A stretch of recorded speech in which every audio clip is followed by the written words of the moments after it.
একটি দুঃসংবাদ আছে। সাদাত হোসেন।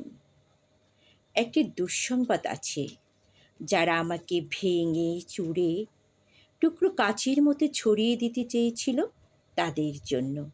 দুঃসংবাদটি তাদের জন্য,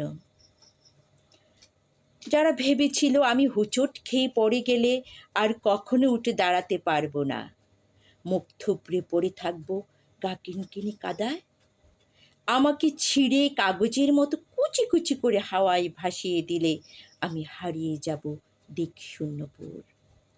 যে আমাকে টেনে হিচড়ে নামিয়ে দিতে চেয়েছিল অতলান্তিক বিষাদ সমুদ্রে, ডুবিয়ে দিতে চেয়েছিল এক পৃথিবী বিবমিশায়, যে আমাকে অযুত রাতের কান্না লিখে দিয়ে বুকের ভেতর খুঁড়ে দিতে চেয়েছিল শ্যাওলা জমা স্বেচ্ছেতে এক মজা পুকুর, যে আমাকে দুঃখ দিয়ে পুড়িয়ে শেষে উড়িয়ে দিতে চেয়েছিল ছাইয়ের মতন,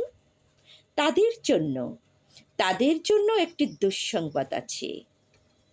আমি এখন পাখির মতন। আমায় ছিঁড়ে কুচি কুচি ভাসিয়ে দিলে এখন আমি ডানা মেলে আকাশ জুড়ে উঠতে জানি। কাটা যায় না, ভাঙা যায় না। আমি এখন জলের মতন, ভেসে যেতে যেতেও হঠাৎ জলোচ্ছ্বাসে ভাসিয়ে দিতে আমিও জানি ছড়িয়ে থাকা টুকরো কাচের শরীর থেকে দুফোলা এক ছুরি হতে। এই যে মানুষ, দুঃখ দিতে দুঃখ ভীষণ, সেও জানো আমি এখন হাসতে জানি।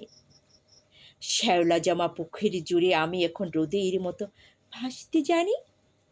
পস্তানের গল্প লিখেও ইচ্ছে হলেই আবার ফিরে আসতে জানি।